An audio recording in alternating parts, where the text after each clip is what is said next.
You are listening to a free version of the Majority Report with Sam Steeder. To support this show and get another 15 minutes of daily program, go to majority.fm, please. The Majority Report with Sam Steeder. It is Monday, December 13th, December 12th, excuse me. It is Monday, December 12th, 2016.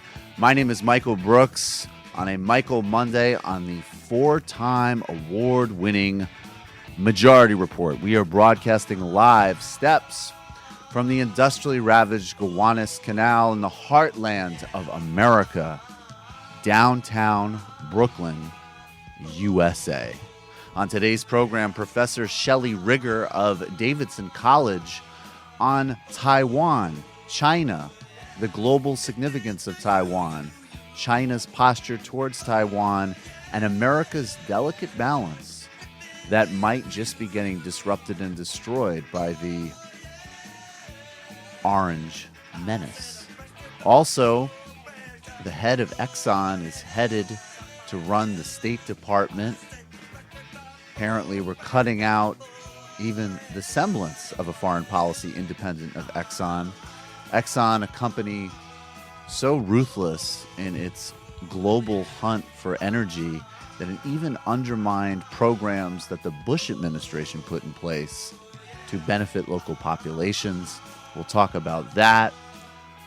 More evidence that Russia interfered with the election as all sides in the debate get dumber and dumber. That's just what happens when Russia comes up. Everybody gets more dumb. But we will talk about the energy angle and the convergence of interests between an Exxon world and a Putin world. The alt-right, neo-Nazis, losers, and men's rights activists, or whatever, various other really important people, have discovered something really upsetting. Star Wars is not particularly friendly to their worldview, and they are upset. They're focusing on the big issues, along with various YouTube personalities that are still putting out nonsense about safe spaces when global neo-fascism is winning across the United States and Europe. Sounds really smart to me. And there's an answer for the march of global neo-fascism, and that answer comes from a glib, charismatic, mind-expandingly corrupt former British Prime Minister. That's right, my old friend Tony Blair, touring the United States, saying that we need a new radical center. We need a new politics that is about getting things done, like invading Iraq and dipping in Rupert Murdoch's wife's DMs, if you know what I'm saying. That and much, much more on today's Majority Report.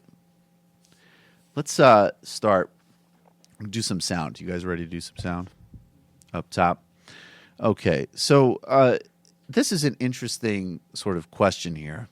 We know that there was one theory before the election that if we elected a orange-faced clown fascist and handed control of the federal government to a radical, intransigent, corporate bagman Republican Party, that somehow that would reverse jujitsu benefit the left in America. And one of the ways that that would benefit the left would be that it would clean house in the Democratic Party. Now, it looks like the Democratic Party is in some ways getting it.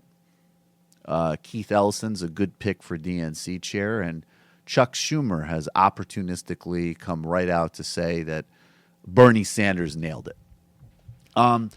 But it's not as if the Democratic Party is having a wholesale makeover. And frankly, if they did have a wholesale makeover just based on the voters they lost, that would be terrifying, because far more Democrats defected to vote for Trump than vote for Green or write somebody else in. So here is Joe Biden talking with Jake Tapper, and And Biden is a guy who has not ruled himself out for running in 4 years. I think, frankly, he wouldn't have been my pick. Bernie would have been my pick, but I certainly wish that he had run this time. He would have been certainly a much more formidable general election candidate. But I just want to observe, what does he say here about the future leadership of the Democratic Party? And let's measure if the message is being received. Who is the leader of the Democratic Party as of January 21st? Like after every presidential election where the party loses, there is no single leader. There are voices that hopefully be heard.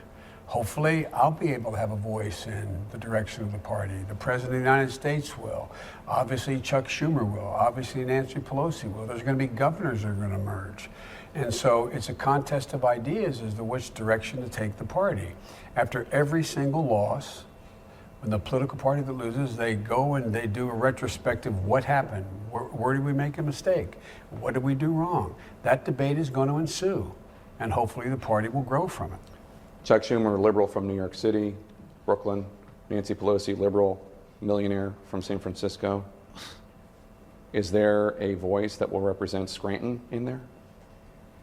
I'm not going anywhere. No, by the way, I'm really not. I think 2018 is going to be a very good year for the Democrats, because now these guys are going to have to say, not generically make America better, here's how I'm going to make America better. Let's have this debate in ideas. Republicans control the House, they Sure. control the Senate, they will control the White House. But watch when they do it. Watch the response of the public when they do it. I can hardly wait for these debates. So, ironically, Joe Biden has moved to the accelerationist position, and he can't wait for the other decimation and a horror show that's going to happen in the next couple of years. He could be right about 18, although the map looks terrible for Democrats. But I also noticed, first of all, there isn't much of a change, clearly, in Democratic leadership, because the issue is also just of literally who is on the bench. And then number two, Jake Tapper is talking about Chuck Schumer is a great liberal. If the media narrative in 2016, after everything we have learned from this, for a couple of moments inspiring but overall incredibly disturbing year in politics, the notion that being pro-Wall Street but for marriage equality is sufficient for liberalism and progressivism, that needs to die as a myth. And that's part of the media narrative that needs to change. Joe Biden has a great brand for representing Scranton, and he's done some good things in his career, and he's a likable guy. He's also the one who made horrible offers to Republicans during a grand bargain, and as a senator from Delaware, was essentially a bagman for the credit card industry. I don't know if that really helps people in Scranton. But I will tell you about something that will help anybody, from Scranton to Brooklyn, and that is texture. This time of year, everyone is traveling. There's no way you're going to cram all the magazines you want to read into one carry-on bag. It's a nightmare, especially if you're on a plane, to have like some bag and everybody's waiting behind you and they're glaring while you go through security. And then the people are like, sir, what's inside that bag? And then all of a sudden you realize, wait a second, are there other things besides magazines in that bag? No, I'm just kidding. But now you can with Texture, the app that gives you unlimited access to over 200 magazines. It's incredible. So as an example, I always say that I can read on Texture, and I do Rolling Stone, Fast Company, but also Sports Illustrated, Forbes, Dwell is another magazine I really like looking at. But, alone, Fast Company, Rolling Stone, obviously always want to read Taibbi.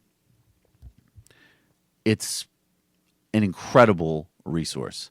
Texture has gone beyond delivering just the magazines itself. They've made it easy to find and enjoy the articles you most want to read with daily recommendations, exclusive interactive features, videos, and more. Texture is searchable, and you can mark what you like, check out back issues, view bonus content, and even curate articles and magazines just for you or whoever you're giving texture to this year. Why on earth would you just subscribe to just a couple of magazines when you could have all the best ones on your smartphone or tablet all the time for way less? And right now, Texture is offering my listeners a 14-day free trial when you go to texture.com/majority. That's Texture. That's a 14-day free trial for Texture. Go to texture.com/majority. 14 days for free. It's an incredible resource. Texture.com/majority. The link is on our blog post. Now, Texture is a great holiday present, but maybe you also have somebody who, in addition to having a voracious mind and wanting to read great magazines, they also have a sweet tooth. Or maybe you want to get something, I guess, kind of explicitly romantic, although it doesn't need to be, but it certainly could be. And that's why I want to talk to you about Sherry's Berries. Christmas is next week, and there isn't much time left to shop, wrap, and deliver your gifts. Choose a gift from Sherry's Berries' incredible collection of gifts, and go ahead and skip the crowds and hassle all together. No matter who you're shopping for, Sherry's Berries is a one-stop shop for everyone on your list, and you don't have to battle the crowds to get the perfect gift. Shop with convenience from your home. We had Sherry's Berries in the office. The chocolate-covered strawberries are insanely good. And you know why? It's because the dark chocolate is great, but the strawberry actually tastes really fresh. That's the problem. Mostly when you go for that sort of thing, it gets ruined because the strawberry is like mealy and disgusting. Somehow the freshness of the strawberry is preserved with the chocolate. And everybody was in the office. Jerry Seinfeld could have made a lot of French king jokes watching us enjoy our Sherry's Berries. I don't understand that reference, but I do know that it was a very plump strawberry, and it was very good. It was very, very good. It's an incredible and unique gift that's perfect for sharing, though you may not want to. That is true. I think everybody got pretty greedy with them. And what? And you get to choose and deliver Sherry's Berries. Will give your gift fresh and on time, guaranteed. With a Christmas right around the corner, there's only one way to get this amazing $19.99 Sherry's Berries deal and help support our show. Just visit sherrysberries.com. Please, Berry, that's berries, BERRIES.com. Click on the microphone in the top right-hand corner and type in my code. And the code is that, you have the code? I'm sorry. I don't know. I got it. And that the code is Majority Report. Sherry's Berries has something for everyone and every taste. Again, go to berries.com, click on the microphone, and type in Majority Report. Order them today. There's a link on our website, and you will be addicted to them. Yes. Anything more about the great Sherry's Berries? I just wanted to say that you guys were all about the strawberries, which were really good. They were my favorite. But they were really chocolatey too. They were more chocolatey than a lot of chocolate-covered strawberries. It's big gobs of chocolate on them. Yeah. It's a lot, yeah. They nailed it. And also want to tell you about one more sponsor day, Reuters TV. It's a revolutionary video news app for busy people who want to know what on earth is going on, because we need to know what the hell is going on. Created by the world's largest news organization, Reuters TV is video news as it should be. Not hot air, not talking heads, and no theatrics. It's very important in this environment. We've talked about giving good commentary. Even the commentary and analysis that we give, we want it to be rooted in empirical facts. You need to have some news sources that will just give it to you straight and directly and give you the sort of raw information and data points you need to navigate the world.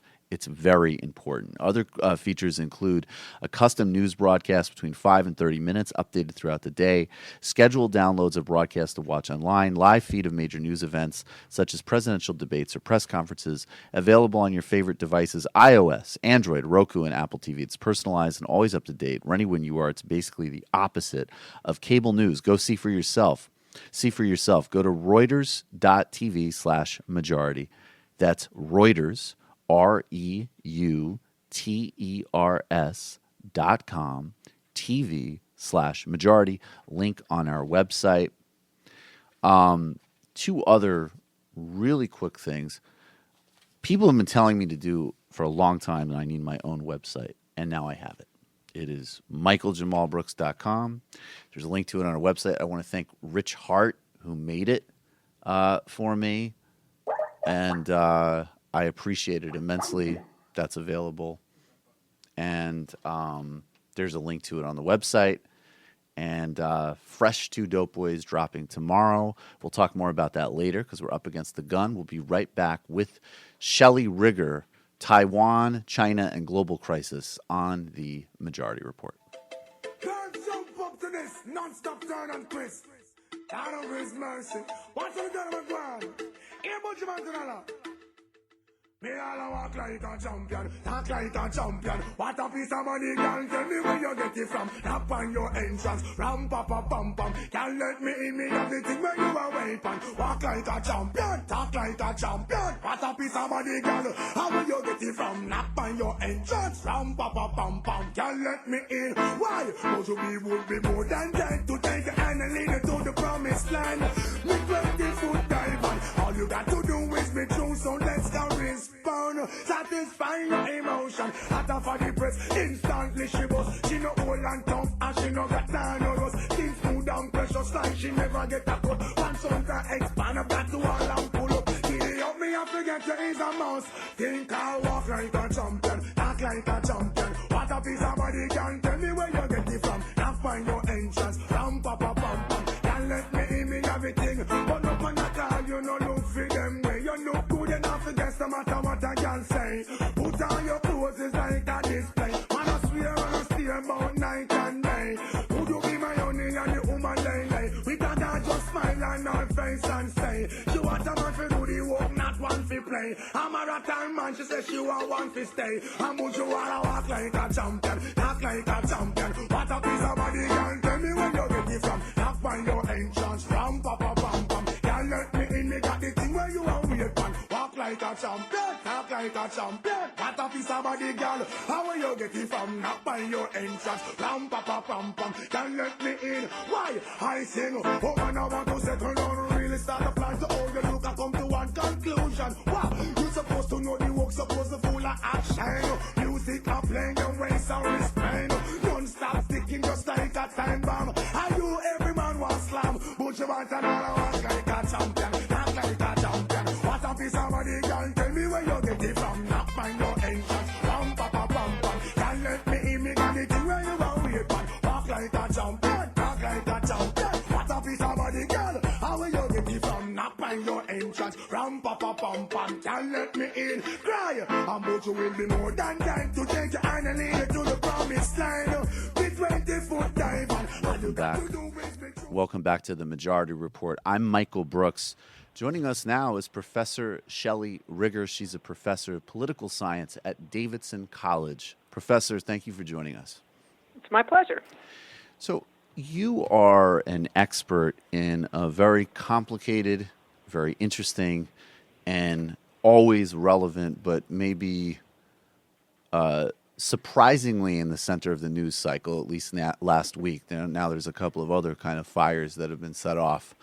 So we're running a couple of days behind the sort of perpetual motion machine of crisis that the new administration seems to be sort of creating for itself. But I want to start, we're going to get into the background of Taiwan, its position, China's relationship to it, the U.S. policy there. But I think that people have a sense of why the phone call to the Taiwanese president is important. They might even have a sense of the kind of sensitivities that it evokes. But could you maybe kind of take us deeper into why that phone call raised so many eyebrows, and then use that as a kind of a launching point to explain some of the deeper kind of context of how we've gotten to where we are with regards to China and Taiwan today? Sure. I think the first thing to say is that the phone call itself was not really the problem. On the one hand, it is correct, what everybody reported immediately after, that there's no precedent for a president-elect making a phone call to the Taiwanese president in the last many years. However, I think the strategy behind that phone call was something that we could have a reasonable conversation about, right? So some people who follow this issue closely would say, no, that's a bad idea. But others would say, no, I see why you're going to do that. And the reason why you would do it, the defense of the phone call is Trump is not president yet. And so if he acts consistently with recent and not so recent past procedure, protocol, he's not going to be able to talk to the Taiwanese president once he's inaugurated. So if he's ever going to establish any kind of rapport or relationship with her, it needs to happen between the election and the inauguration.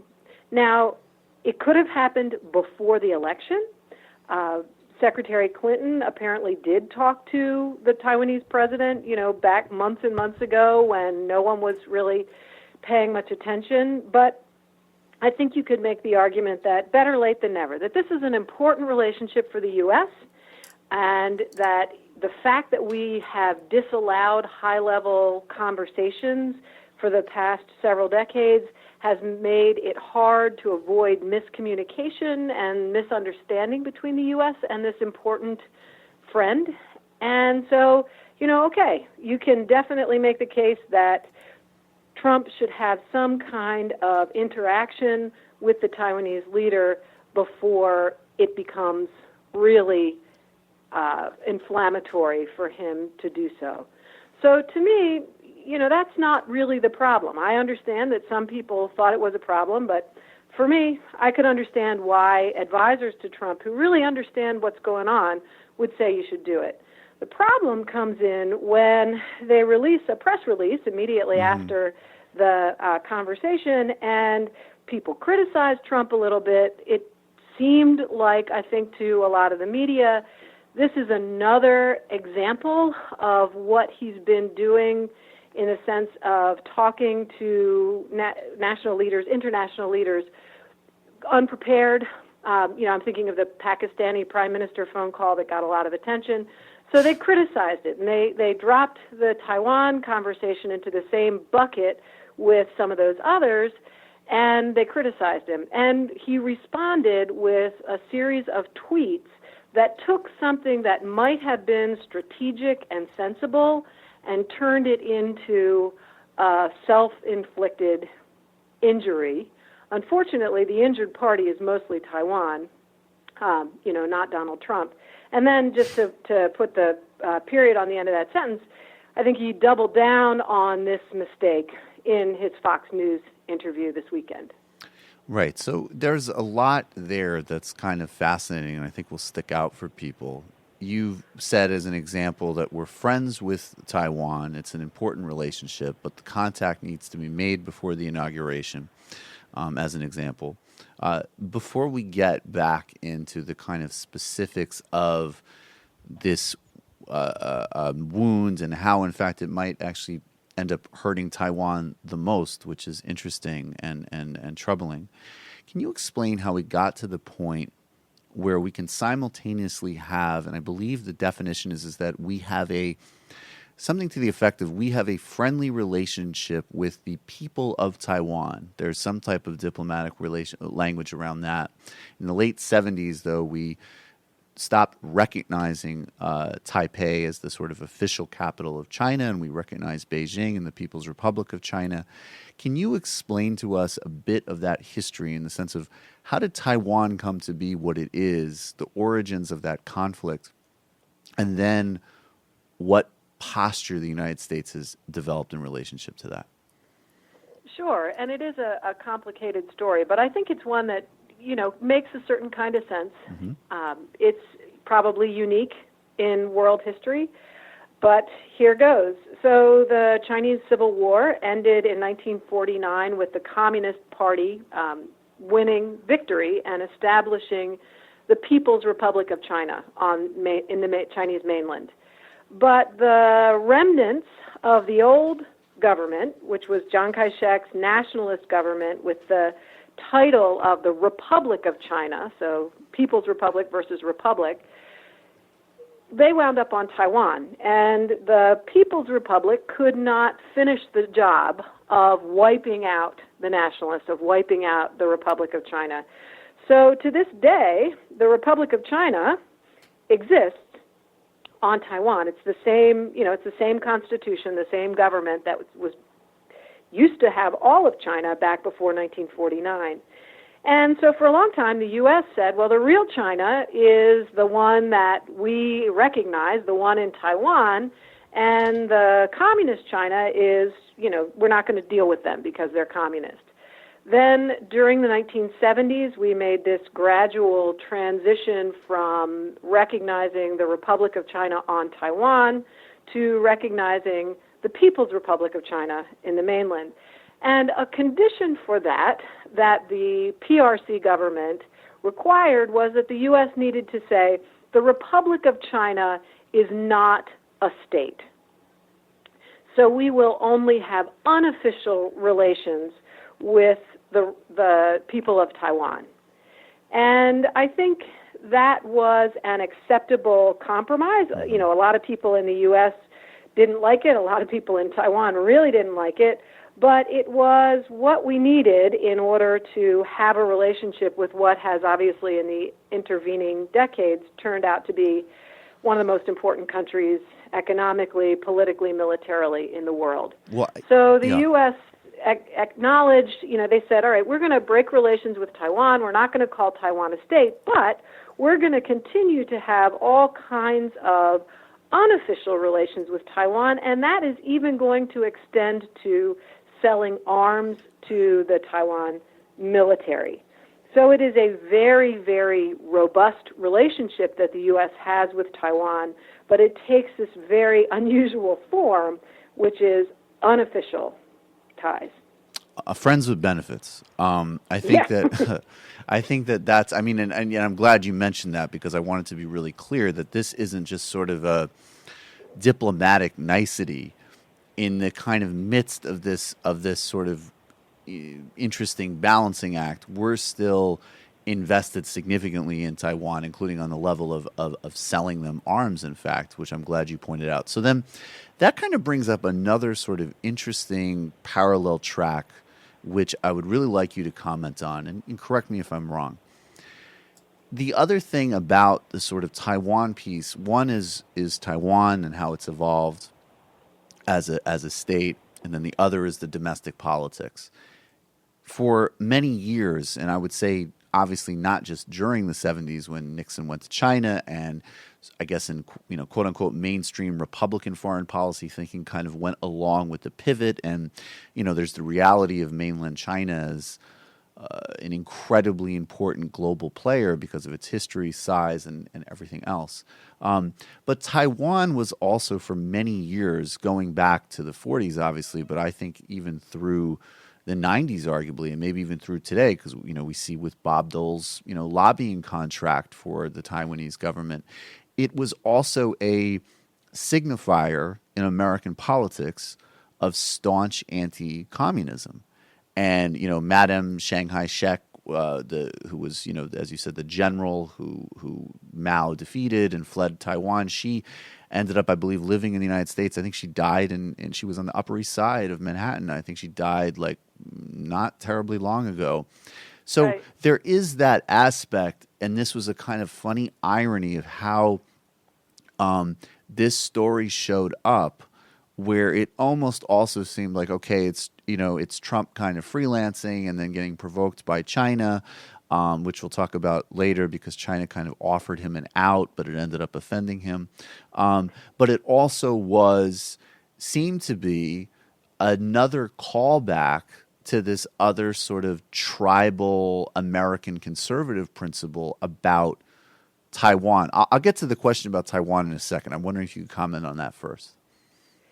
Well, I think one of the things we have to keep in mind is, yes, absolutely, there's a long history of a kind of staunch anti-communist faction in U.S. politics being particularly sensitive to the need to kind of take care of Taiwan, but they have been at least supplemented, and I would say really overtaken by another set of voices which say, look, Taiwan is the best example of a country that did exactly what the U.S. was asking during the Cold War. It was, under Chiang Kai-shek, a single-party, right-wing, authoritarian state with tons of human rights abuses and all that stuff, and it made a peaceful and bloodless transition to full-on liberal democracy, all by itself, even with all of this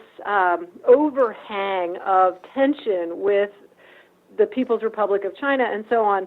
Taiwan managed to become a democracy, and it's functioning as a democracy. So for a lot of us, I think one of the reasons that the U.S. needs to attend to Taiwan and to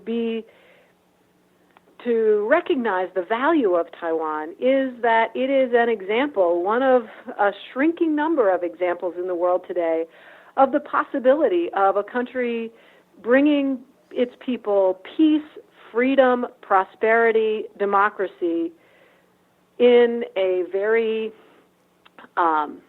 stable, sort of gradual and positive way. So that's another reason that a lot of the folks advising Trump, and also some who are not advising Trump, have said, we need to continue to take care of Taiwan. It's not just about the economics. It's not just about the anti-China. It's, for many people, primarily about a democracy, a country that did what we asked.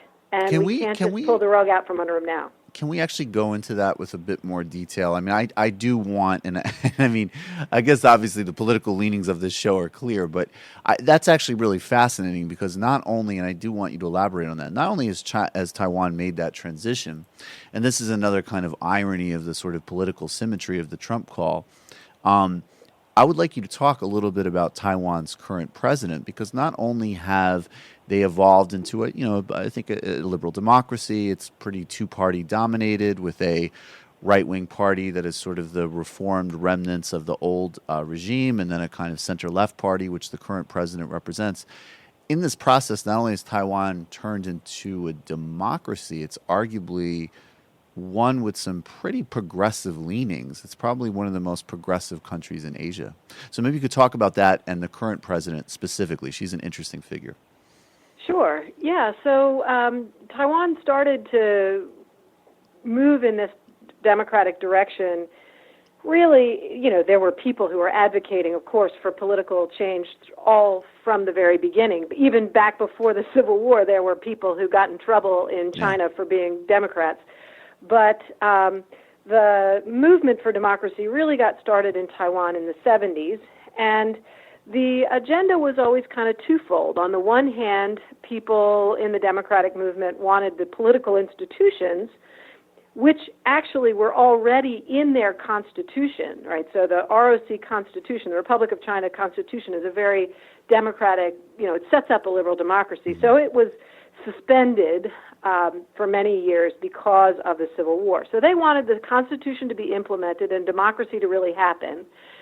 And they also wanted the ethnic majority on Taiwan, which were people who had already been there for a long time before the Chinese Civil War, to actually be fully represented in the government. Because the government, during the authoritarian period, was dominated by people who came to Taiwan only at the end of the Civil War, or during and after the Civil War. Taiwan had been a Japanese colony from 1895 until the end of World War II. So the Republic of China kind of came in there and took it over from the Japanese and put people who had just come from mainland China in charge of everything. So the democratic movement in Taiwan was both a movement for democracy and a movement for justice for the majority of Taiwanese who wanted to be fully represented in politics and society. So they've always been, they call the main opposition party that was formed in 1986 is called the Democratic Progressive Party. And while there's always been tension within the Democratic Progressive Party between a more sort of pro-business conservative wing on economic issues and a more kind of social democratic wing, the party is certainly more sensitive to the needs of workers, much more attuned to the environment, and currently much more oriented toward kind of post-materialist values than the old Nationalist Party, which continues, as you said, to be the kind of conservative remnant of Chiang Kai-shek's party. So, for example, one of the issues that's getting Taiwan a lot of attention right now, or was before Donald Trump took to Twitter, was marriage equality. Right. And it is entirely possible, it's not a done deal yet, as far as I know, but it is entirely possible that Taiwan will be the first country in the region to have marriage equality. Right. Which really is extraordinary, and it has had a very vibrant and really wonderful LGBTQ movement for a long time, and they've made they've done the work to convince the society to embrace LGBT people.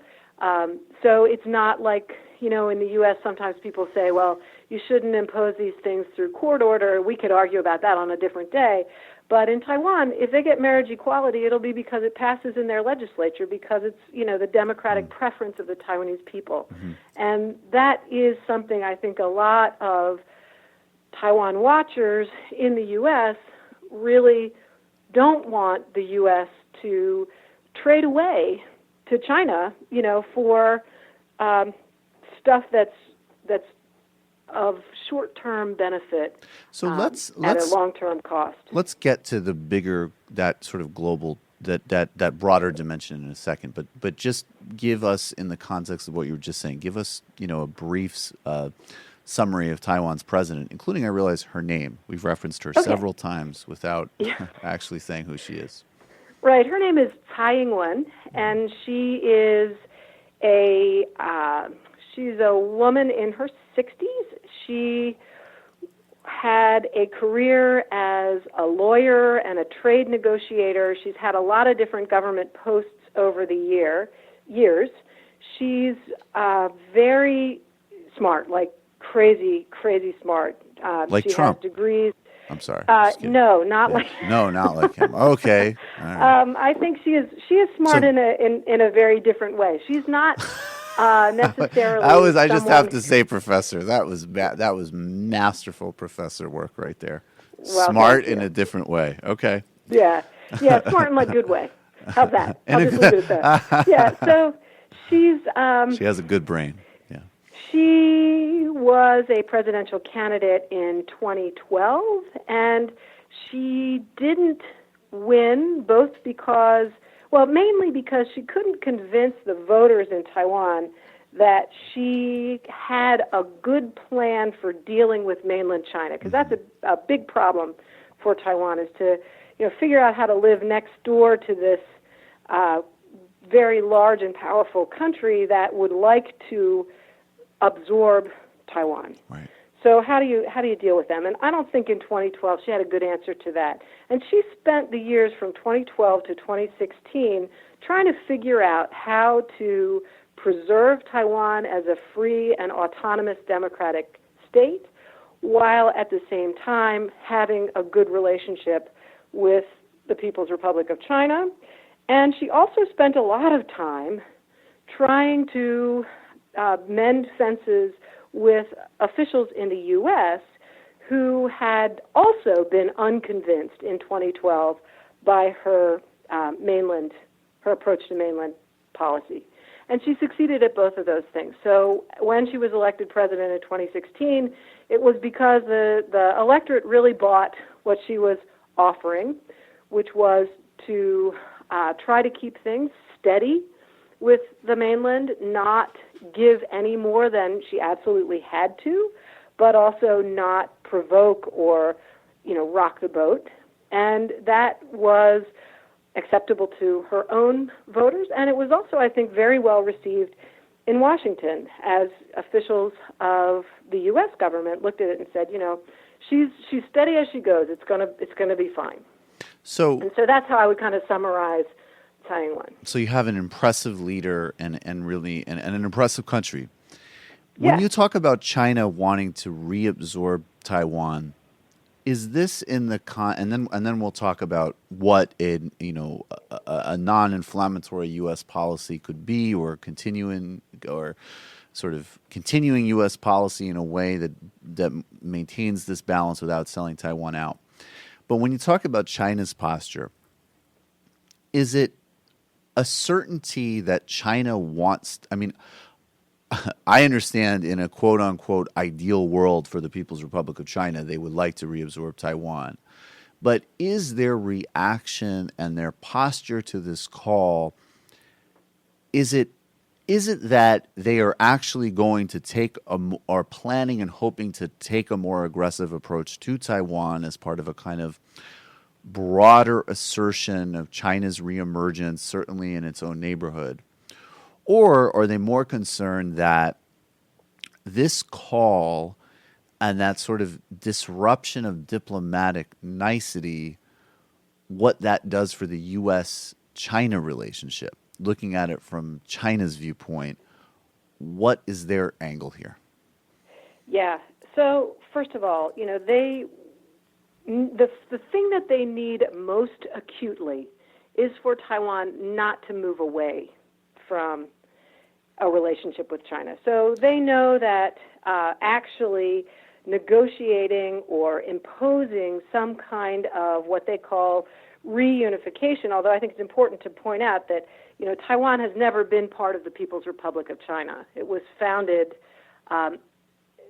after the Republic of China moved to Taiwan. So it's not exactly reunification, and in fact, when they speak about this in Chinese, they say unification, not re. But at any rate, that's all the sort of thing that we professors quibble over. But ideally, we would be moving toward some kind of unification, and it doesn't necessarily have to be Taiwan becomes a province of the PRC. They're willing to be flexible about would it be like what a Hong exactly Kong that type looks of like. thing? Yeah, in fact, the Hong Kong deal was created as a sort of trial run for what they might do with Taiwan, although that hasn't worked out great either. Right. But what they really need urgently is for Taiwan not to move away and not to move in the direction of basically saying, we've been separated now since 1949. We're just going to go ahead and file for divorce. Because as long as there's no divorce paper out there, right, there's the possibility of reconciliation. And I think for the PRC, what they really, really need is for the possibility of reconciliation to be on the table. So that's their bottom line, is that Taiwan cannot, in effect, file for divorce. So what they want from the U.S. is they want the U.S. not to encourage Taiwan to move in the direction of what we would call formal or legal independence, which is what I mean by serving divorce papers. So every U.S. president since Nixon, but certainly since Carter, has sent the message to Taiwan that, you can continue as you are if you can figure that out for yourself and you can figure that out with China, but we're not going to help you extricate yourself. We're not going to write up those divorce papers and serve them to Beijing. So when a U.S. official does anything that's out of the normal script, the PRC starts to wonder. So are they changing direction? Has the U.S. decided that an independent Taiwan, one which is, allied with the U.S., is actually something that Washington is willing to either accept or even promote? And I think that's where this whole brouhaha comes in, is, Trump seems to be saying, whether or not I continue with the long-standing position that, the U.S. is not for Taiwan independence, is uncertain, and that, I think, is making them very nervous. So, and that's why it could end up hurting Taiwan the most, because if that is sort of overcorrected for by the incoming administration, that might sort of end up sort of hurting Taiwan's position. And in a certain sense, my speculation would be, in a certain ways, it seems like the status quo kind of benefits Taiwan to the extent that if they're not directly provoking the PRC on the level of actually leaving and undermining them in that way and officially declaring independence, they can sort of maintain this distinct system. But then, as an example, when you say close relations, that's like a trade relationship with China. I mean, there's a lot of commerce. Right. There's other. These are not. It's a very distinct situation, because in some ways there's very kind of enhanced and healthy relations between the two. So, as a final question, what would that U.S. posture be to not alienate China, to not sort of provoke a situation, but maintain a certain protective umbrella over Taiwan and its autonomy and the success of its project? What does that balance look like? Is it actually more of the same? Is it a pretty good policy that we've developed? Or do we need to revamp it or adjust it? Okay. First of all, it means not weaponizing Taiwan against the PRC, which is something that I have worried about for years, honestly, with Republican administrations, because Republican administrations have, and Democrats too, I mean, you could say the same thing about Bill Clinton, actually. A lot of U.S. presidential candidates, they think, we got to do something about China. We got to get tough on China. And they talk tough on China, and they suck Taiwan into that because they think, well, Taiwan is something that it's a policy area that the U.S. has that the PRC doesn't like. Right. So we should change our Taiwan policy too. And then they get into office and they realize, whoa, there is a lot at stake here. This is a really important policy area, and they back off. And so, Bill Clinton stopped being the butcher, stopped decrying the butchers of Beijing. George W. Bush once said memorably, the U.S. will do whatever it takes to help Taiwan, and then, he ended up really at the far other end of the spectrum on Taiwan policy later on. So, it's a temptation to say, well, this is something that we do that the Chinese don't like, so let's do more of it as a way of, cracking down on China or sending a message to China. So number one, don't weaponize Taiwan. Taiwan its people have a right to be treated as an end in themselves, not to the means of the end of someone who wants to complicate the life of Beijing's leaders, right? So if Taiwanese people choose to challenge, provoke Beijing, that's one thing. But for the U.S. to put Taiwan in that position, to load them into a barrel of a gun and fire, is just so wrong. So that's number one. Don't weaponize Taiwan. Number two, don't turn Taiwan into a bargaining chip to get North Korea. So I was just really aghast to read Trump's comments to Fox News this weekend, where he said, why would I decide what my Taiwan policy is going to be, or why would I agree to this one China thing if I haven't gotten anything for it? So what he's saying is, I'm going to step back from what my predecessor did, and if I get something from China, then I'll go back to where Obama is. So I can see how someone might say, well, that's not making a bargaining chip out of Taiwan. But I just think as soon as you make Taiwan part of a transactional foreign policy that says, I want this and this and this from China, you want this, Taiwan, from the U.S., so let's make a deal, then, you are absolutely using Taiwan as a bargaining chip, which is, again, just incredibly wrong. It's bad foreign policy, and it's just immoral, It's the wrong thing to do. Well, Professor, that's as good a place as any to leave it. I really appreciate your time. Professor Shelly Rigger, Professor of Political Science at Davidson College. and many books and publications on Taiwan and the region. I really appreciate your time today. Thank you so much. You're very welcome. Okay, everybody. We are going to get to the fun half. You can join us at 646-257-3920.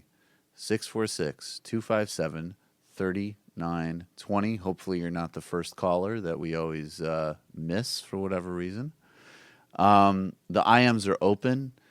You can become a member of the Majority Report today at majority.fm/become a member. I also believe there's a site, I think, called Cuck Nation.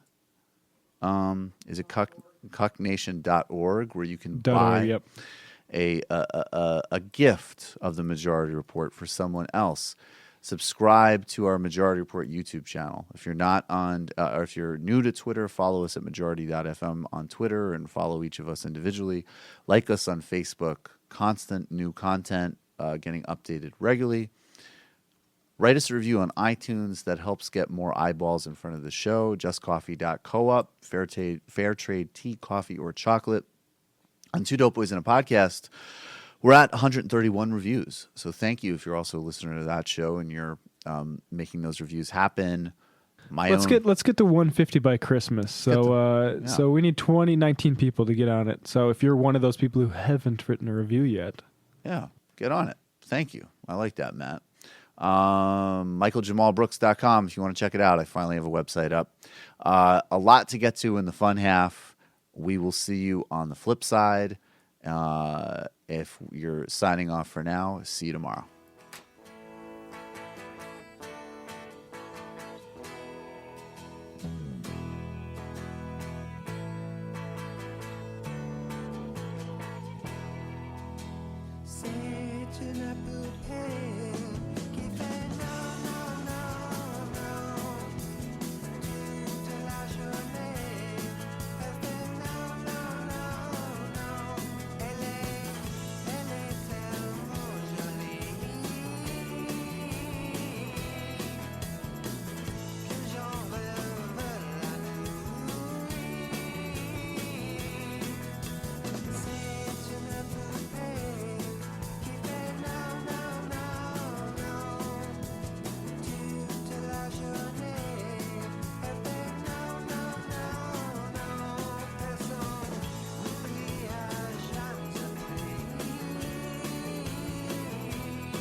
That's hilarious.